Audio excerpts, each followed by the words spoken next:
So a lot of you are interested in learning more about the Dremel portable saw station. This is a part of their blueprint range, so I'm going to show you. And while they gifted this to me, this is not a sponsored post at all. I'm going to show you what the tool does, how to use it, and then the pros and cons. So first, let's talk about the dimensions. So when it's closed up like this, it's 42 centimeters high, 39 across, and 17 centimeters deep.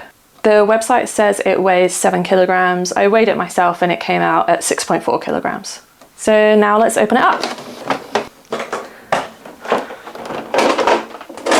So once it's opened, it's about 87 across this way, 39 across this way, and 9 high. So let me show you what we're working with here. So inside you have the mini circular saw included, plus a battery and a charger. On this side there is the vac adapter. We'll talk more about that soon. So if you lift the left flap up, inside you've got 2 clamps, a little mini sawhorse, and a rip fence.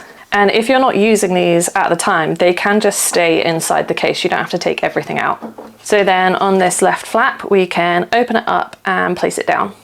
And if we lift the right flap, under here, all you have is these little guides. We'll use those for bevel cuts, so we'll talk about those later. And then we can open this flap up and place it down.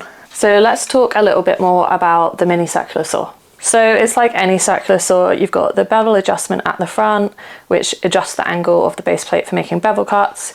You have the depth adjustment at the back to adjust how much of your blade is coming out. You have your power button, and this is your little safety switch. So you've got to press this down to get the power button going.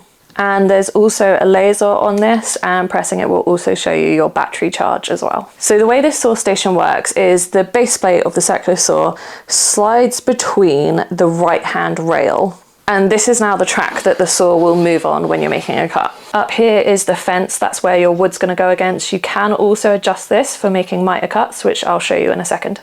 So let me show you how to make a straight cut first. So we're going to get some wood, place it under the rails against the fence, and clamp it into place. The clamps slot into these little grooves, and then you just screw them to clamp down. I'm going to attach my shop vac to the dust port. We'll talk about dust management more in a minute.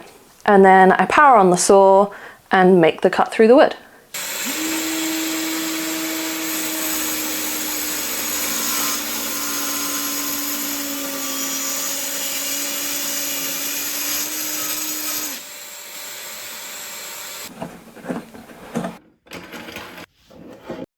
And that's how you make a cut. To use the laser, first you want to draw your cut line onto the wood. Then before clamping the wood into place, put the circular saw in the rails and press the button to turn on the laser. Then place the wood against the fence, lining up your cut line with the laser line, and clamp it into place.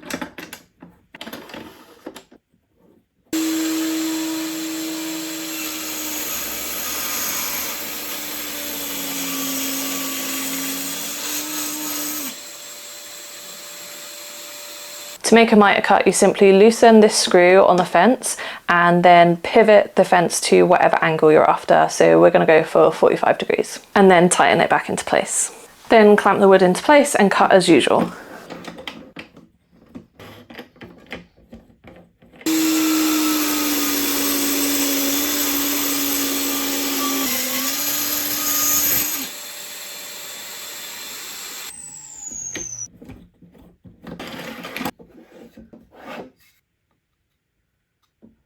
To make a bevel cut, it's a slightly different process. So first you'll want to adjust the bevel adjustment on the base plate of the saw. That's this little screw here. Loosen it, adjust it to the desired angle, and then tighten it into place. So you remember these little guides that I showed you earlier? We need to use those for making a bevel cut.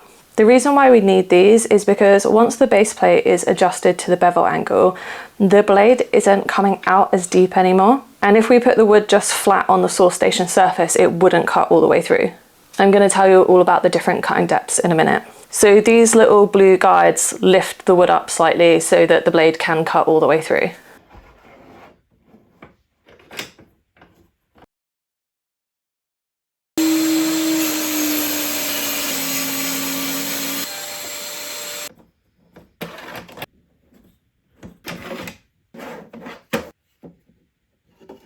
So that is how you make all the different cuts on the saw station. You can also use the mini circular saw freehand as well, and it also comes with a little rip fence you can attach to it. If you're just looking for a mini circular saw, lots of brands do them. I have the Works mini circular saw, which I love, but they don't come with a saw station.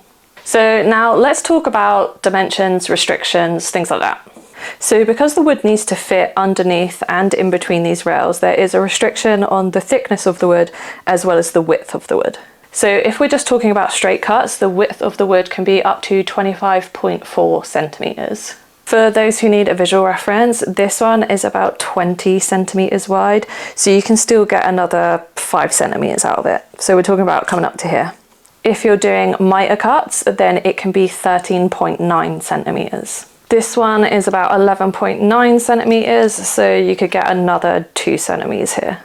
When it comes to the thickness of the wood, because it needs to be able to fit underneath these rails, for straight and miter cuts, the maximum thickness is about 2.3 centimeters, which I think is totally fine because I would usually work with wood that's like 1.8 centimeters, maybe 2 centimeters, so I don't think that's going to be a problem. But when we're making bevel cuts, because we have to use those guides to lift the wood off the surface a bit more, you can't cut as thick on those. So the thickest you can do on bevel cuts is 1.4 centimeters. I think that is a little bit of a letdown. Obviously, it depends what materials you work with, what kind of thicknesses you're usually working with. If you're usually working with stock that's less than 1.4 centimeters, then it's not going to be a problem. If you're working with 1.6, 1.8, 2, then it is going to restrict you. So lengthwise, I couldn't see anything specific in the manual about length, but obviously the distance across the saw station is over 80 centimeters, so we know we can definitely support that length. And there's an extra slot for a clamp over on this end if you need to clamp down wider wood. And then this is what this little mini sawhorse is actually for. So if you've got much longer wood that's hanging off over the sides, you can put this down underneath to support the excess wood.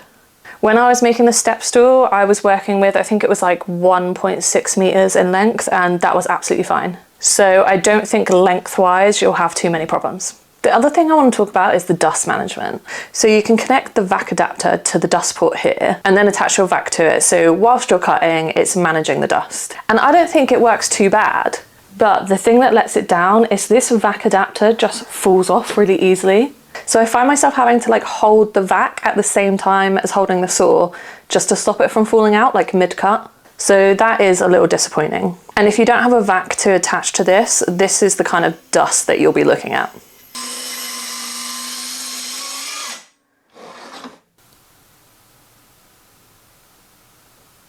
And then when you're all done, you can just pack it away, everything stores inside, and that's it.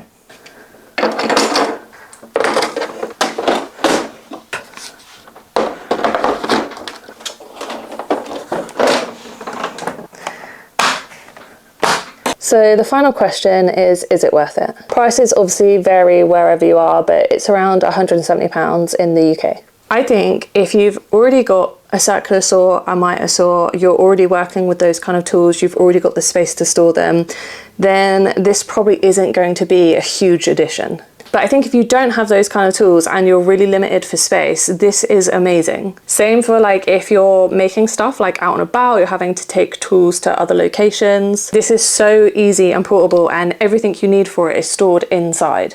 Obviously it's cordless as well, which means having to make sure you charge the battery. I use majority cordless tools, so I don't think that's an issue, except I mostly use Works. So I've got lots of Works batteries, lots of Works chargers. This is now a new battery system, and I know a lot of people aren't really interested in adding different battery systems into the mix. But again, if you don't have a huge tool collection, you're looking to start out, or you have really limited space, this is a game changer. So they also sent me their new drill that's a part of the Blueprint range. It has a built-in stud finder here, and it has a little laser level stored in the back here.